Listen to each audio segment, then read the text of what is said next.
sometimes buffers happen. My heart has been broken by the music industry.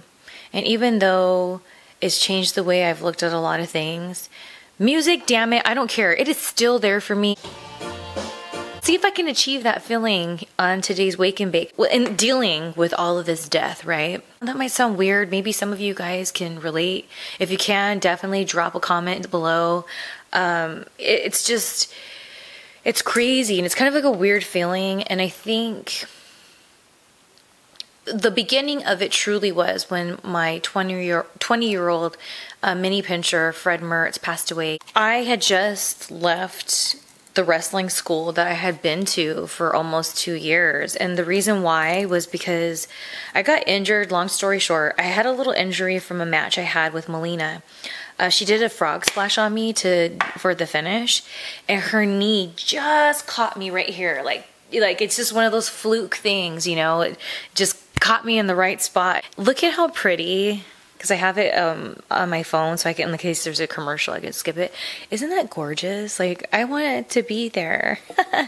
I feel like I'm there right now with you fine people here on the Wake and Bake Morning Show. Thank you for joining me. At the time, there were some girls in that locker room, had some very interesting energy. Not like it was like, but it was just like, like, that's not for me. We get ready for anything, whether it was a photo shoot or if it's, you know, a wrestling show. Getting ready, like putting my makeup on, doing my hair, that's really the beginning process of like getting into character and getting ready to perform. So that was Melissa, and I felt like Melissa and I were kind of like the very few, like it was just me, Melissa, and a couple other girls.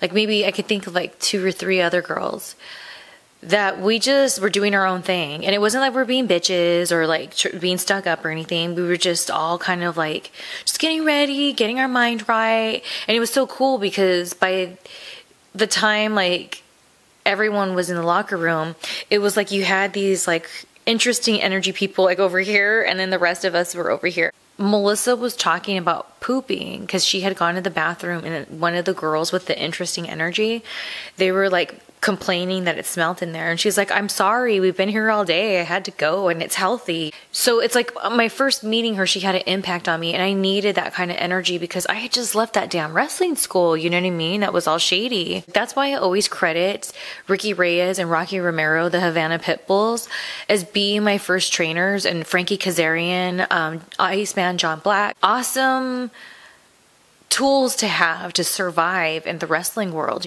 Melissa already had made an impact, and that was like so long ago, you know?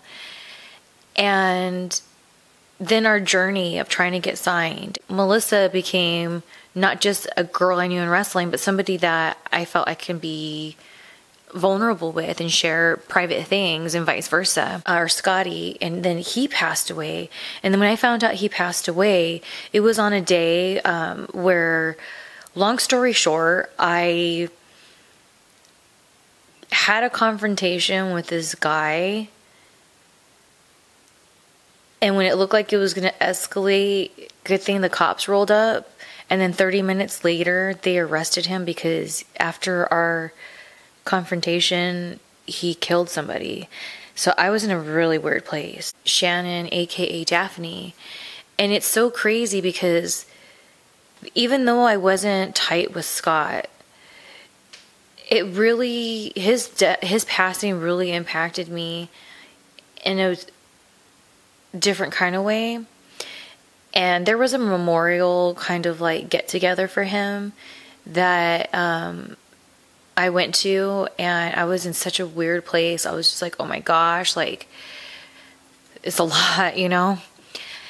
And what I experienced there was beautiful, and the people I connected with, it was freaking awesome. And that's what life's about, and that's what his life did, is even in his passing, it brought all these people together. It's like these passings all were teaching me how to be like a better version of myself, you know?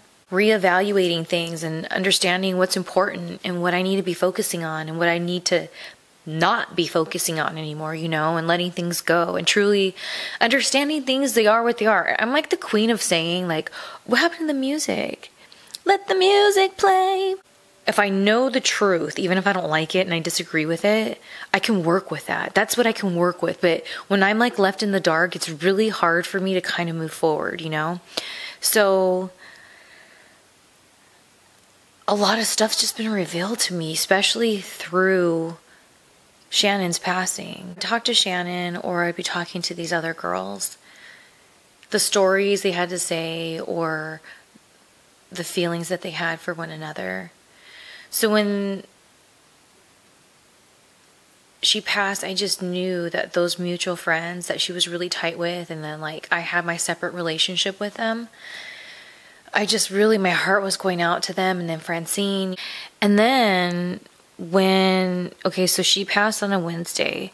That Thursday is when I drove to Sacramento for Modest Moms Wrestling. I just get lost in my feelings in the spiritual world. A lot of work to try to let it go. I feel better, so that's why it's worth it. I'm Shelly from Cali, and I'll be smelling you guys later.